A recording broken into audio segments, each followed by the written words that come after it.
Hey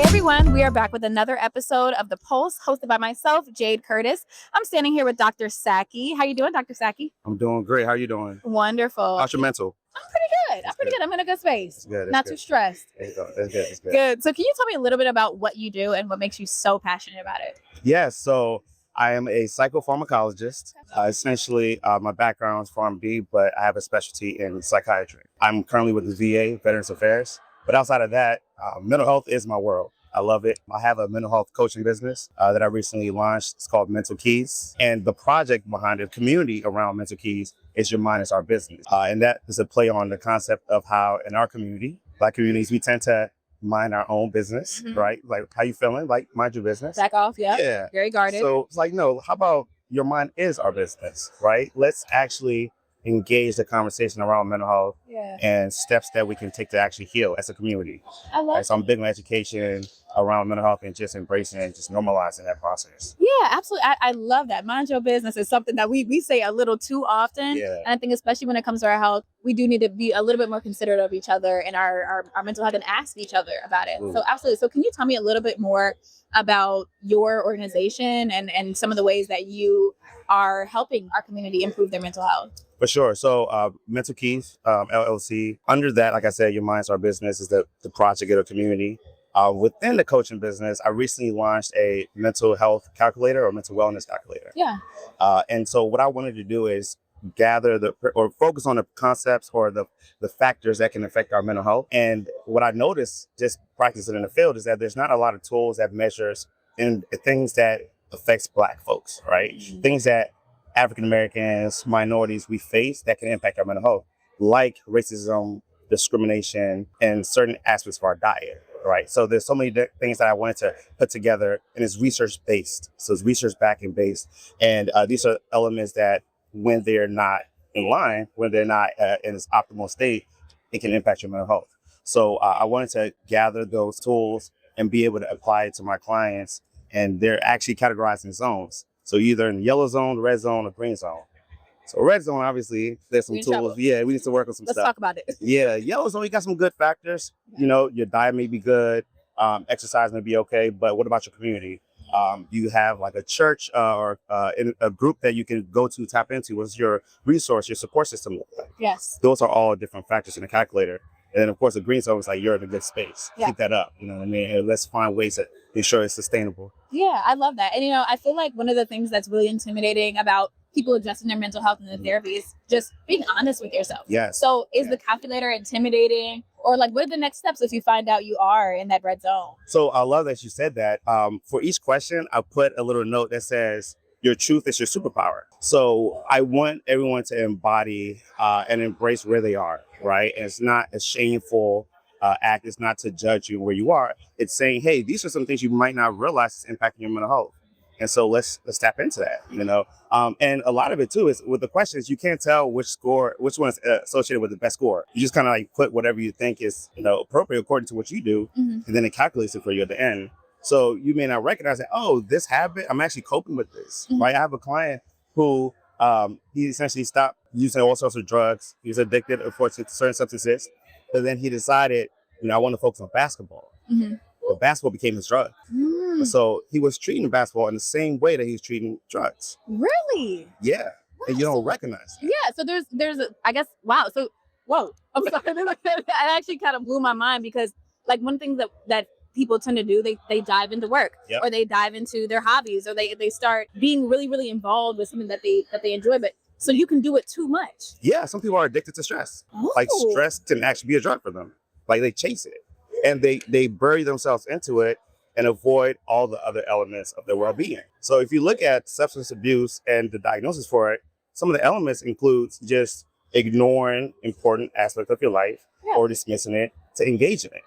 And some people do that with things that are seemingly healthy. Yeah. Like, oh, there's nothing wrong with basketball, but you know, you're doing it in an unhealthy way. There's nothing wrong with work, but you're doing it in an unhealthy way. You become addicted to the actual stress. Yeah. So yeah. So how can someone kind of recognize either when they're starting to do that or when a loved one is starting to do that? So it does take, honestly, a lot of it is awareness and recognizing and being able to be open to the idea that this may not be healthy, right? Because society will tell you that there's nothing wrong with work or like, activities like working out. But the education behind it, right? What we're doing right now, talking about it, this may spark something in someone's head and say, wow, I didn't realize that I was using this in a healthy way. And then the other thing too is just to zoom out sometimes, take a break and zoom out and see what element of your life, like what are you comprised? What is your life? What can you say about your life on a day-to-day basis? Are you doing things that gives you certain fulfillment, right? Not just happiness, fulfillment. Yeah. And what is your interaction with other people? And that's where the calculator comes into play. The calculator actually computes all of that, like community support, how you handle stress, what does stress look like to you, your diet, exercise, all the sleep, all those things. If you're missing sleep because you're engaging in this, that's a problem. Okay, and you keep bringing up the calculator, and I'm intrigued too. How do you find the calculator? Like, where is it? Can I use it? So anyone can use it. Okay. Right now, it's in its beta phase, right? So I did a lot of research behind it, and I'm trying to validate the tool even further. Okay. So with my mental health coaching, I have clients who I'm using the tool on as part of like the product or like the process of coaching. And so if you are my client, yes, you use the tool and we use that as a guide for pretty much coaching you to the best mental space possible. Okay. But soon after I kind of get that all patented out and the research is solidified, it'll be publicly available. I love that. I'm going to be the first one on there. I promise you that. Gotcha. And then the other thing I wanted to ask as well is grind culture. Going back to what we were just talking about. Mm-hmm. So I know where we're all like, hey, if you're sleeping, you're missing out. Nah, so is grind culture dead? Yeah, that's trash. That's trash. Get your sleep. Was it always trash? Get your sleep. None of that. Sleep, guys. Yeah, was it I'll sleep when I'm dead? Yeah. That's trash. Like, so if you're not getting 6 to 7 hours of sleep, your brain is cooked. Mm-hmm. You're not able to remember, compute things, think logically, process. All those grinders that tell you that, bro, you're sleeping? Like, how you sleeping? We grind out here. You're going to crash in like a few years. It's going to catch up to you. And we have to learn I know the whole work smarter, not harder. No, let's pay attention to that. Let's work smarter and not harder, right? You can own a business, but be able to scale it by dividing the work or identifying the ventures that can support you. This whole conference that we're at right now, Black Health Connect, it's an opportunity to meet with people, connect, and then build something within your vision smart. Yeah. Without losing sleep and grinding yourself to death. Mm-hmm. It's not advisable. Mentally, you're going to crash. And then you look back and say, well, what do I have? Yeah. You lose yourself for this product. Now what? Yeah. And so that kind of leads me to ask about some of these influencers who are encouraging people to get up at 3 a.m, 4 a.m. Don't do it. Dip your face in ice. Yeah. So we're calling on Ashton Hall. Hey, look, if that brings you joy, I mean, if you want to wake up at 3 a.m, just go to sleep at 7 p.m. Okay. Cool. Okay. So balance. Yeah, it's cool. Like, there's nothing wrong with the time. It's just the quantity of sleep. Yeah. And the quality of sleep, for sure. But to your point, yeah, social media will give you the false version of everyone's sort of story. Yeah. Or the glamorous version of everyone's story. And we have to be able to really like identify who we are, who God made us to be, why we're here on this earth, and how we function, you know? And so not everything applies, you know? You can try things out. I've tried so many different types of diets to see how it fits me. And you'll see, like, research will tell you certain diets work for certain people, certain doesn't for other people. So look at it, analyze it, but always remember you are still you. Okay. You know, you are not Ashton Hall or any of these other people out here. Shout out to him. We're not running by the trucks. Okay. Got it. And so another thing I wanted to ask about, just considering the climate right now, war anxiety. What are some tips that you have on coping with war anxiety, the stress of everything going on? What are some tips you have? Like Kendrick says, turn the TV off. Ooh, okay. Turn the TV off. You know, like we have to be able to mute some of those noises, right? So the anxiety is essentially fear of the unknown, fear of what has not happened yet. There are studies out there. There's a recent study that talked about how there was 92% of the things that the participants thought was going to happen did not happen. So think about all those things in your head. 92% of that did not happen. You spent that time in the present perseverating over something that never actually materialized. And now you wasted that day. Yeah. You wasted that time. So anxiety will imprison us. We understand that there's some crazy stuff happening out there in this world, but take the relevant information, go about your day. Yeah. Identify what you need to do, right? Don't over-prepare for something that hasn't happened yet, but pay attention to what you need to do for any particular circumstance that may happen in the future that is very likely and imminent. Yeah. Otherwise, turn that TV off.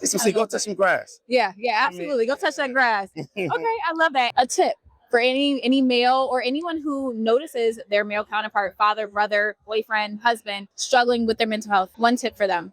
One tip. So Or three. Okay, I'll put a few out there. There's strength in your vulnerability. That's where the true strength is, right? And so when you're able to identify and search within yourself and see, well, what is going on mentally, physically, emotionally? When you can recognize that you are not 100%, that's where the strength is. That's where courage is. That's where bravery is. It's saying that I'm not exactly where I need to be. But people kind of try to mask how they feel and kind of posture like they're, they got it all together. But that's actually fear driven. Fear of finding out that you're not perfect. Fear of finding out that you don't have it all together. There's strength and vulnerability. Another would be this applies to everyone, is to maintain and embrace your presence in the present. Meaning you want to be able to recognize and see where you are today instead of focusing on the future, focusing too much in the past, right? I like to say focusing too much on the past is depression. Focusing too much in the future is anxiety. You want to be in the present as much as possible. Okay. So those, I'll leave with those two. Yes, I love that. Thank you so much. No and I want to thank you again for joining us on the episode of The Pulse. Absolutely. We hope to see you again on our show soon. Yes. And everybody out there, definitely follow yourmind.ourbusiness. That's my page. I do a lot of education behind mental health. And again, for our community, for us, by us. So I love the opportunity to just talk about our minds, where we are. So cheers to everybody. I love what y'all doing as well, too. Thank you. We love what you're doing, too. Thank you so much. See you soon.